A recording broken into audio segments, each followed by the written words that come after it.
দিনহাটার বিধায়ক উদয়ন গুহকে এটা তোমার দিনহাটা ভাইবো না বলে সতর্ক করলেন মুখ্যমন্ত্রী মমতা বন্দ্যোপাধ্যায়। আর সেই ভিডিও সামাজিক মাধ্যমে ভাইরাল হতেই দিনহাটা বিধানসভা তৃণমূল কংগ্রেস কর্মীরা উচ্ছ্বসিত হয়ে সামাজিক মাধ্যমে পোস্ট করতে থাকেন। সোমবার বিকেল 5:40 নাগাদ দিনহাটা বিধানসভা তৃণমূল কংগ্রেস কর্মীদের সামাজিক মাধ্যমে পোস্ট ভাইরাল হতে থাকে। প্রসঙ্গত, শিলিগুড়ি দীনবন্ধু মঞ্চে রাজ্যের মুখ্যমন্ত্রী মমতা বন্দ্যোপাধ্যায়ের উপস্থিতিতে উত্তরবঙ্গ বিজনেস মিট 2025 অনুষ্ঠান আয়োজিত হয়। সেখানেই মুখ্যমন্ত্রী মমতা বন্দ্যোপাধ্যায় দিনহাটার বিধায়ক ও উত্তরবঙ্গ উন্নয়ন মন্ত্রী উদয়ন গুহকে ভাষণ রাখতে আমন্ত্রণ জানান।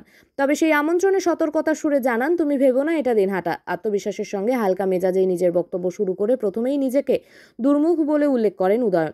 তারপরে বলেন যে তার এই স্বভাবের কারণে মুখ্যমন্ত্রীও সম্ভবত তাকে একটু ভয় পান। উদয়নের এই মন্তব্য শুনেই মমতা মাইক্রোফোন তুলে নেন, বলেন, আমি কাউকে ভয় টয় পাই না। উদয়নের পরে বলেন, আমাকে নয় দিদি, আমার মুখকে। মমতা ফের বলেন, তোমার মুখকেও আমি ভয় পাই না। কিন্তু এরপরে হালকা মেজাজে মুখ্যমন্ত্রী বলেন, আমি শুধু তোমাকে বলে দিলাম এটা দিনহাটা নয়, সেটা মনে রেখো। 1 মিনিটের বক্তব্যে উদয়ন বলেন, সবাই আজ যেরকম সমর্থন মুখ্যমন্ত্রীর কাছ থেকে চাইলেন, সেই একই সমর্থন যদি আপনাদের দিক থেকে মুখ্যমন্ত্রীর দিকেও আসে তাহলে আরও ভালো হবে। এরপর বক্তব্য শুনে অত্যন্ত খুশি হন মুখ্যমন্ত্রী। খুশিতে বলেন, ওকে একটা রসগোল্লা খাওয়াতে হবে। উদয়নকে বলি, তুমি কিন্তু ভেবো না এটা দিনহাটা, ভাইবো না এটা দিনহাটা আছে।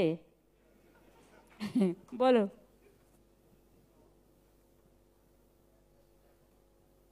আমি দুর্মুখ বলে দিদি আমাকে একটু এই ব্যাপারে ভয় পান।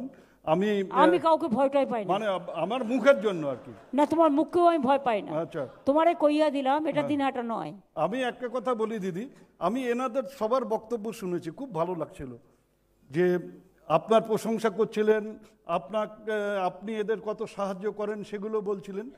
ঠিক পাল্টা যদি সাহায্যটা ওনাদের পক্ষ থেকে আপনার দিকে আসে না, তাহলে মনে হয় আরও ভালো হবে। কারণ আপনাকে ধরে রাখতে পারলেই ইন্ডাস্ট্রি এগোবে, উত্তরবঙ্গ এগোবে। কিন্তু এই জায়গাটায় খানিকটা ঘাটতি আছে, সেটা ওনাদের ভাবতে হবে। এটা বলে আমি আমার বক্তব্য শেষ করলাম। এই যে দুর্মুখ বলেছে না, কথাটা যথার্থ ব্যাখ্যা, কিন্তু দুর্মুখ হলেও আজকে কিন্তু ভালো বলেছে, পজিটিভ কথা বলেছে। Naturally we need your support always, they are our family member. Thank you. এই জন্য ওকে একটা রসগোল্লা খাইয়ে দেওয়া হবে যাতে আরও মোটা হতে পারে।